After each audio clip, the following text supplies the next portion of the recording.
Ben, mon objectif, c'est de mettre enfin VTR Voyage sur une orbite stable et un peu sereine, parce que bon, le temps passe. Ça fait maintenant, j'ai commencé en 92, moi, donc là, 91.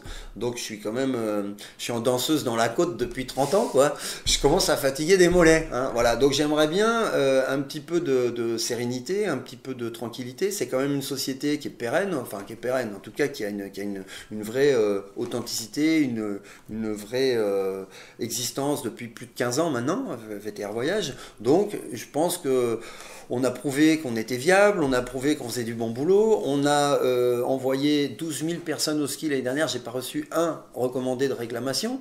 Je dis pas qu'on fait tout bien tout le temps, mais enfin, quand l'un de nos clients est en but à un problème sur place, on le règle d'une manière ou d'une autre. Voilà. Parce qu'on n'est pas magicien, on est tour opérateur. Hein. Donc évidemment, on fait aussi des bêtises et de temps en temps, on peut très bien avoir un incident, un surbooking, je sais pas. Mais enfin, dans l'ensemble, on fait vraiment du bon boulot. Donc l'objectif, c'est de mettre cette société sur orbite. Et pour ça, vu la pression qui continue à s'exercer sur les groupes, qui est quand même au départ, c'est notre base, hein, c'est là-dessus qu'on a gagné notre vie pendant des années.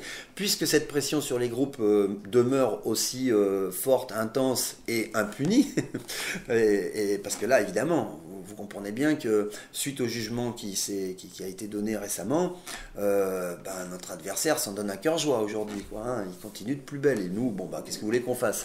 Donc, on voudrait que le web, que nos ventes online progresse et c'est vital pour la survie de la société. Voilà, donc c'est pour ça que lorsqu'un média, quel qu'il soit, s'intéresse à ce que je fais et vient m'interviewer, ben, bien sûr, je vais répondre avec plaisir. D'ailleurs, je ne vous ai pas remercié, mais j'en profite, parce que c'est toujours bon de pouvoir parler de son entreprise, de ce qu'on fait. Donc VTR Voyage, c'est une société qui a besoin de clients, qui a besoin de trafic, comme on dit, qui a besoin de se faire connaître. Et voilà, mon objectif, c'est d'y parvenir et de pouvoir lever un petit peu le pied si possible.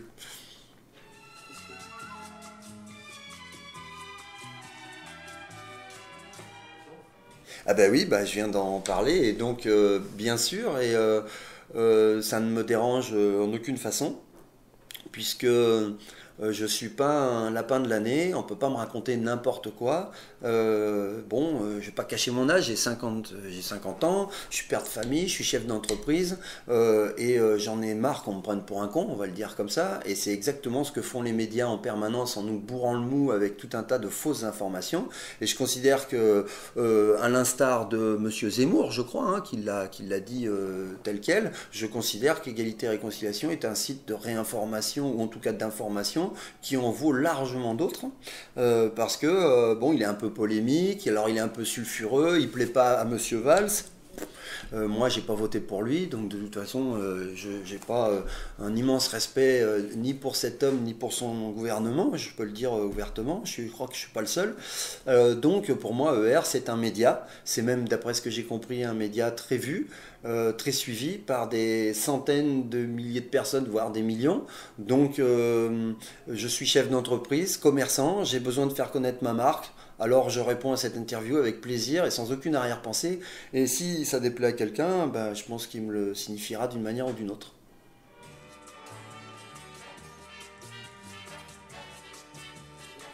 Oui, en fait, alors c'est un peu particulier. Je vais faire un petit peu comme Étienne Chouard. Je sais pas si, bon, je pense que la plupart des gens qui regardent ce média le connaissent. Alors évidemment, je suis pas au niveau d'Étienne, hein, mais enfin, je l'ai entendu dire que lui s'était éveillé tardivement à la politique et à tout ce qui était sociétal, le bien commun, etc. De fait, j'ai eu le nez dans le guidon, moi, par mon boulot, mon activité, le sport, enfin tout ce que j'ai pu faire. J'ai eu le nez dans le guidon jusqu'à 45 ans. Puis là, j'ai commencé à me dire, tiens, bon. Alors j'ai commencé à acheter l'Express, Libération, Le Point, Courrier International, vous voyez, en me disant, je vais faire gauche-droite, je vais être informé comme ça. Et en 2007, j'ai voté Bayrou. N'ayons pas peur de le dire. Bon, donc c'était pour vous dire à quel point je comprenais rien à ce qui se passait. Mais c'était le seul qui s'était battu, par exemple, pour pas qu'on refourgue nos autoroutes, qui aujourd'hui nous appartiennent plus. Donc on a payé des autoroutes avec nos impôts, puis aujourd'hui, à chaque fois que je passe, là, on se fait assassiner. Alors maintenant, ils nous proposent un bip. Vous savez qu'on a dans la voiture, c'est moins douloureux. On entend bip. Moi, j'entends tonton. Voilà. Bip, bip. Bon, voilà. Mais on paye des autoroutes qu'on a déjà payées. Vous voyez, ça, c'est le genre c'est le genre de merveilleuses actions menées par les gouvernements successifs, là, depuis 50 ans ou 40 ans. C'est un truc de dingue. Bon, voilà. Donc, par la suite, je me suis intéressé un peu plus à ce qui se passait sur le plan politique. Puis en 2012, je me suis assez passionné pour les élections. Ben, c'était bien la première fois de ma vie. Et puis j'écoutais beaucoup Mélenchon à l'époque. Je le trouvais sympa. Et puis, enfin, je trouvais que son discours était sympa. Je trouvais que c'était nouveau. L'humain d'abord, il parlait d'amour, formidable, un homme politique qui parle d'amour. Il parlait de cohésion entre les races. Bon, finalement, plus de paix et de partage que de guerre et de gros pognon pour les uns, alors que les autres mangent des cailloux. Ouais, donc je trouvais que Mélenchon avait un discours qui était intéressant et qui sortait du lot. Voilà. Mais bon, encore une fois, j'étais complètement innocent, moi, sur le plan politique. Donc, et puis quand il s'est fait virer, enfin, à un moment donné, comme dit toujours Étienne Chouard, les curseurs ont été mis comme il faut sur les médias pour qu'ils soient pas, qu'ils prennent pas plus que 10 ou 11%. Donc ça a été correctement fait. Donc il a fait son boulot, il est sorti, et ce sont toujours les mêmes qui ont été élus. Quand c'est pas l'un, c'est l'autre. Hein, on le sait. Je te tiens, tu me tiens par la barbichette. Voilà. Donc Mélenchon est complètement sorti des écrans. Et moi, j'étais en manque parce que je l'avais pas mal écouté. Je trouvais qu'il est bon. Il disait on va renverser la table, la consigne, c'est n'attendez pas les consignes. Alors, moi, ça me plaît. Hein, tout ça, je suis un indépendant dans l'âme. Donc je trouvais ça sympa. Puis d'un seul coup, bah cette parole-là, elle a complètement disparu. Donc bah, j'ai tapoté, j'ai cherché autre chose, et je suis tombé sur Soral qui détruisait Mélenchon. Ça m'a fait marrer. Alors sur le coup, ça m'avait un peu choqué, parce que moi, Mélenchon, c'était mon pote à l'époque. Hein, voilà. Et puis quand même, je trouvais, j'ai dit, bon, bah, sois pas fermé, il faut être ouvert d'esprit, il faut écouter la parole de tout le monde. C'est pas parce que quelqu'un dit quelque chose qui me choque que je vais pas l'écouter. Alors je me suis un peu forcé au début. Et puis très rapidement, je me suis aperçu que je me forçais plus du tout.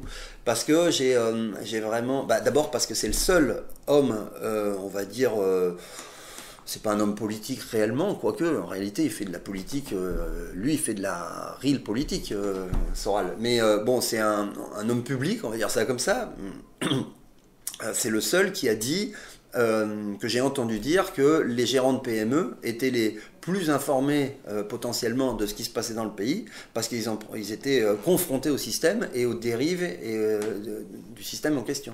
Voilà, donc Soral, il a clairement dit, les indépendants, les gérants d'entreprise, les artisans, les commerçants, ce sont des gens qui voient ce qui se passe parce qu'ils y sont confrontés au jour le jour, et ils sont pris entre le marteau et l'enclume, c'est-à-dire entre les salariés qui piaillent parce qu'ils ne sont pas assez payés, les pauvres, on leur prend tout à la source, donc évidemment il ne reste rien, et puis l'administration, la banque, enfin les élites, ou pour reprendre une expression connue, nos maîtres. Voilà, voilà. Donc le gérant de PME, clairement, il est pris entre ces deux pôles. Et c'est pas facile, parce que tout en respectant les salariés, ben, on les exploite quand même un petit peu, surtout dans ce système-là. C'est un fait. C'est un fait. Et puis l'administration et les pouvoirs publics, quand on connaît un peu le dessous des choses, on a parfois un petit peu du mal à se faire dicter des ordres par des gens voilà, qu'il est difficile de respecter par moment. Ouais, voilà. Donc Soral décrypte toutes ces choses-là et les explique beaucoup mieux que moi. C'est pour ça qu'il est si connu et si porté par tout un tas de gens qui le suivent. Et petit à petit, oui, j'ai écouté ce qu'il disait. Alors je suis pas d'accord avec tout. Il y a des fois, je le trouve un petit peu violent dans ses propos. Quand je dis violent, c'est-à-dire des fois il y va fort. Et je suis pas sûr que ça soit la meilleure façon. Mais après, ça, c'est sa cuisine, sa façon de faire. Et dans l'ensemble, on va dire, dans l'ensemble, je trouve qu'il a des analyses vraiment pertinentes, ou en tout cas qui m'éclairent ou qui me permettent de comprendre un peu mieux comment fonctionne notre société.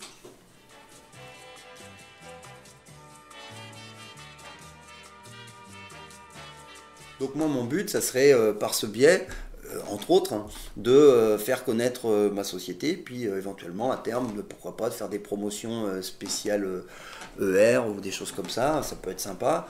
Voilà, ça m'intéresserait bien sûr.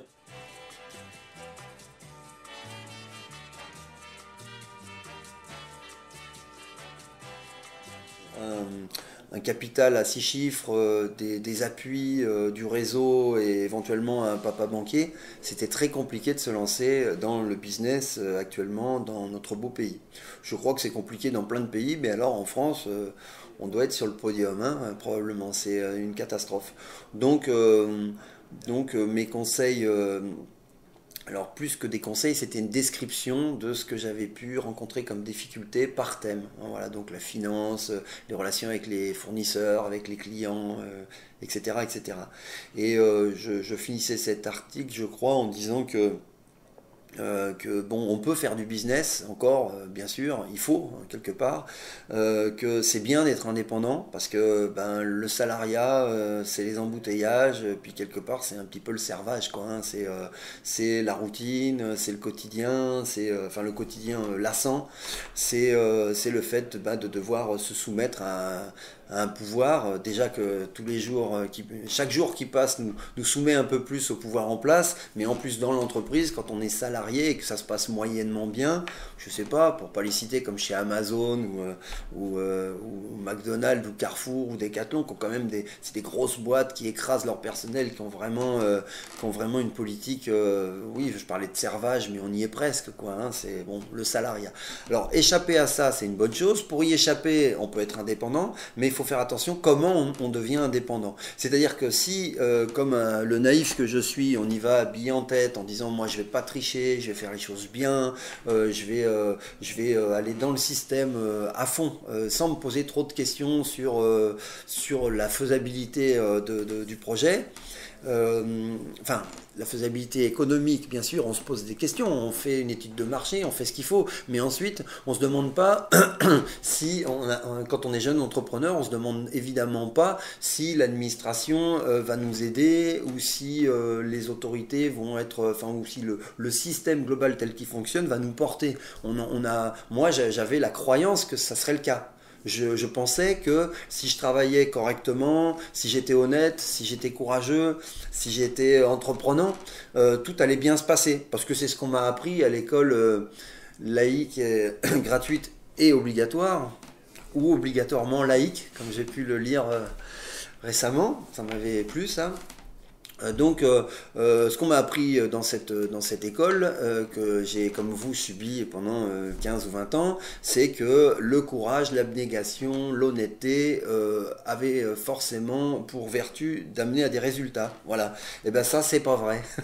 Voilà. Aujourd'hui, 25 ans plus tard, mon expérience, c'est que c'est faux, qu'il faut surtout pas y croire, que donc il faut pas se jeter dans la gueule du loup et commencer par faire des crédits, aller au RSI ou aller se déclarer, je sais, à toutes les caisses, c'est de la folie. Il faut trouver actuellement, moi c'est mon opinion, il faut trouver des affaires, il faut trouver un commerce qui permette d'échapper au maximum à la folie ambiante. Voilà. Dans ce que tu nous as raconté, il me semble qu'il se dégageait comme deux profils d'entrepreneurs en fait. C'est celui qui veut travailler et en retirer un revenu, c'est-à-dire accomplir une mission, un service pour ses clients et en vivre. Et puis un autre type qui essaie de s'en mettre plein les poches plus rapidement sans se soucier des conséquences. Bah oui, alors là on est... Bon là on parle de prédation, enfin d'instinct de prédation. Tu en as rencontré Ben, j'ai rencontré pratiquement que ça, moi. Globalement, les gens, dès que vous leur parlez d'autre chose que l'argent, ils vous recadrent. Que ça soit un fournisseur ou un client, d'ailleurs, hein, ou un concurrent. À un moment donné, quand on dit, ouais, enfin, quand même, ça se fait pas, mais t'as vu comment ils sont traités, ces gens. Hier, j'ai reçu une petite dame qui postule pour un poste. Elle vient de chez Carrefour. Je lui demande son salaire. J'ai failli tomber de ma chaise, quoi. Je crois qu'elle est à 1084 € par mois, mais on ne peut pas vivre avec ça, c'est une réalité. Alors elle passe 8 heures par jour à essayer de vendre des séjours plus ou moins au point, parce qu'elle se fait beaucoup engueuler apparemment. Le SAV n'est pas facile pour elle, SAV ça veut dire service après-vente, et elle est payée 1084 net. Voilà, donc par exemple ça me choque, vous voyez, alors quand je vais essayer d'en parler avec des chefs d'entreprise en leur disant mais c'est important de payer ses salariés correctement parce que sinon on a des gens qui sont dégoûtés, qui vont pas te faire de bon boulot, tu peux pas compter sur eux, puis même à terme tu dois t'en méfier, et puis on me dit que je fais du social, ou on me dit que je suis, enfin voilà, que je suis un bolchevique, enfin on me traite de tout un tas de noms d'oiseaux, donc c'est vrai qu'il y a des gens qui sont axés sur la rentabilité, coûte que coûte, à n'importe quel prix. Je vous ai raconté qu'il y avait de la triche, mais c'est pas pour rien. C'est parce que c'est vrai que de fait, le marché ultra-libéral dans lequel on évolue, enfin moi j'appelle ça comme ça, je vois pas comment on peut l'appeler autrement. Enfin, en France, on va peut-être dire que c'est pas ultra-libéral, mais enfin bon, moi je me base sur ce qui se passe au plan mondial. On est dans un monde où seul l'argent compte, c'est l'étalon maître, c'est la référence suprême, le pognon, le pognon et le pognon. Il y a Bedos il parlait il y a déjà 10 ans, il avait dit il y en a marre de cette dictature du pognon. Ça lui va pas forcément bien avec le pognon que lui-même gagne, mais enfin, j'avais trouvé ça intéressant de la bouche d'un type comme ça, de dire on est en pleine dictature du pognon. Donc il y a et forcément, les gens qui sont dans les affaires, à 80%, disons, ou 90%, je sais pas, je ne peux pas te donner de pourcentage d'ailleurs, j'en sais rien, mais une grande partie de ces gens-là sont avides, sont dans un système de prédation, c'est-à-dire que s'ils en ont l'occasion, ils couleront sciemment la société du voisin, pour lui prendre des parts de marché, pour lui prendre, pour in fine gagner plus d'argent. Voilà.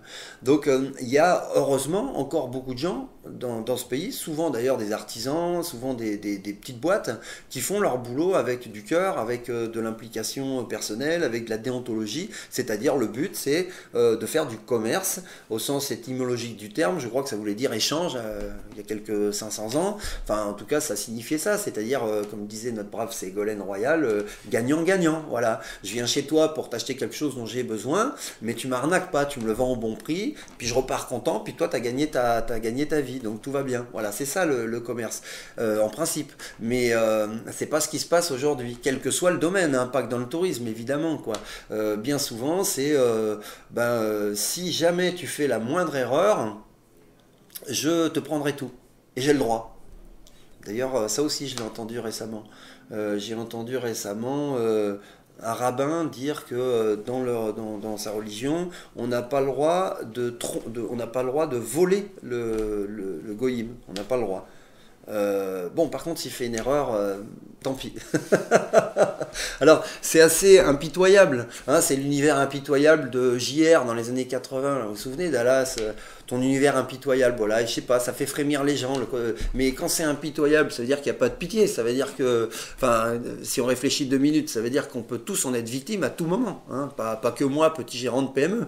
N'importe qui peut être victime de cette espèce de cruauté qui prévaut aujourd'hui, enfin, finalement, qui domine nos vies. Il y a vraiment des gens qui se lèvent le matin pour gagner du pognon, quel qu'en soit le prix finalement. Il y a la moralité, les considérations déontologiques ou autres ne les concernent pas. Ils sont là pour gagner du pognon. Et donc moi, j'essaye de travailler et de fréquenter des gens qui sont dans une autre optique, celle du bien commun. C'est-à-dire je travaille honnêtement pour participer à une société harmonieuse. Voilà. Et j'entube personne, j'essaye d'être le plus clean possible moralement, et quand éventuellement il y a un conflit, je me pose la question de savoir si c'est pas moi qui l'ai provoqué. Hein. En clair, je dis assez fréquemment qu'on n'a besoin que d'une seule règle dans une société humaine, c'est ne nuire à personne. Voilà. Si on se base là-dessus, vous comprenez bien qu'après, on n'a pas besoin de faire des lois, des codes pénaux, des je sais pas quoi. C'est pas la peine. Ne nuit à personne, ça suffit. Enfin, c'est peut-être un petit peu christique, mais ça suffit. Voilà.